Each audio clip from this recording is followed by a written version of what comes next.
Please welcome Dr. Ian Gawler.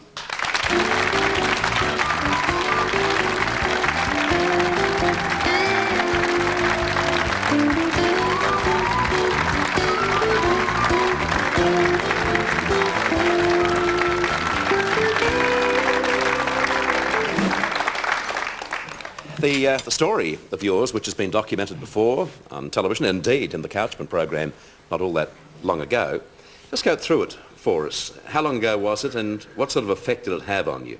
Getting to be a bit of a old story, Bert. I can happily say it goes back to the end of 1974 when I was found to have bone cancer and had my leg amputated at that time. And then the cancer reappeared towards the end of 75. And that's when things got to be pretty desperate for me. I got to the point in early 76 where I thought, medicos and myself thought it's possible I might only live for a few weeks, and it's nice to be here. So what did you do? Well, as it turned out, there wasn't an easy solution medically for me, so I had to look to my own resources. And with the help of my wife, Gail, we sought out ways of stimulating my own healing and my own immune system. And we did that through a combination of diet and positive thinking and meditation. Does it work for everyone? Well, I think we've been running support groups since '81. We've had about 5,000 people now come to our groups. And I think we can be very confident that it helps people in the way that they're living and in the quality of their life. And yeah, for a significant number of people, there have been remarkable recoveries.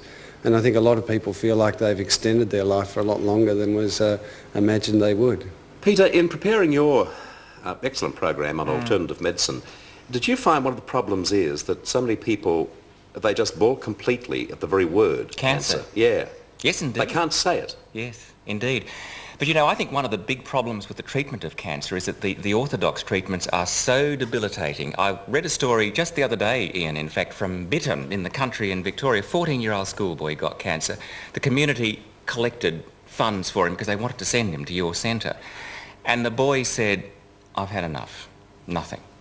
And so they're using the money now to send him to the States. He wants to go to Universal Studios and Disneyland and so on. I don't think he's given up, but he said, "I've had enough of the chemotherapy. I'm so exhausted by it all." And I think he just then wasn't sufficiently motivated to get into meditation and the sort of disciplines that you impose on people with your treatment. I mean, this must be a problem, I would think. Is it? I think there's a difficulty that, well, it's a lot to do with beliefs and what people value. And unfortunately, in recent years, I think what's happened is that technology's been so exciting and so successful in a lot of areas of our health that people are still hoping that there'll be an easy solution and like a magic bullet for cancer. And I guess what we're looking at is more how people can use what's available medically, certainly, but then add to that with their own resources and do what they can for themselves. And we have a great trust in the body's ability to heal itself given the right conditions. Ian, with the research you've done and with the observation you've done on other people's research, do you feel you understand what causes cancer?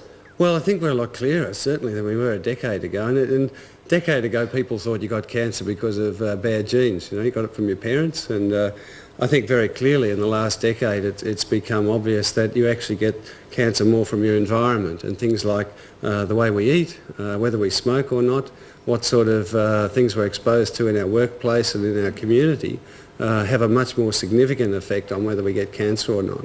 And in fact, a lot of the medical authorities now are saying that cancer is a highly preventable illness. And what do you have to do? Just watch your diet? Well, see, they say that about 30% of all the cancers that we see these days directly relate to smoking. So if we took smoking out of the community, we could reduce cancer by 30%. But what about the argument that comes along and someone said, "I've got an uncle, he's 97 years of age and he smoked 80 cigarettes a day since he was 13 and, you know, they can't keep him away from the brewery."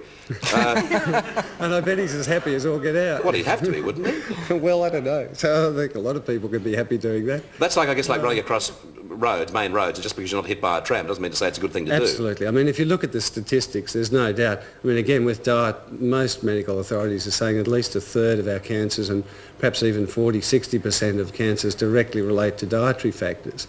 And I think that, again, is one of the exciting things that's coming out recently, is that if we do make reasonable changes in our diet, we can again expect to cut down the incidence of cancer dramatically. So if we eat a diet that concentrates on the fruits and the vegetables and the grains, which I think everybody is saying is the right way to go, we could again reduce illness dramatically. Well, you're living proof that it can be done, do you still feel that every day is a bonus, Ian? Oh, it's great to be around, there's no doubt about it. It's lovely to be alive, and I think that's one of the, perhaps that's another great message that comes out of the cancer experience. You know, I think that often when things are going well, people just roll along and they take things pretty much for granted. And in fact, having a potentially life-threatening illness come into your life really does make you value life. Question what you're doing, question your priorities and say, is this really the best I can be doing with my life? Good advice in any way, isn't it? I mean, it doesn't matter Well, if you're talking absolutely. about cancer or anything, it's a good attitude to have. Well, I think that's what's come out of our work with lots of cancer patients, Bert, that what we're looking at is how people can live to the best of their ability and how they can get the best out of their lives. Well, I mean, we find things like stress management so important and developing a positive attitude. You know, what you believe is what you get to a large degree. Your whole attitude to life. And we've learnt that from working with a lot of cancer patients whose life's really been on the line. And then to look at that and say, well, how does it apply to people who are well? It's just nice to see so many people taking account of their lifestyle and actually living well, getting the best out of their lives these days. Ian, you can stay with us for the rest of the show. Yeah, Lovely. Dr. Ian Gawler, ladies and gentlemen. Great to have you.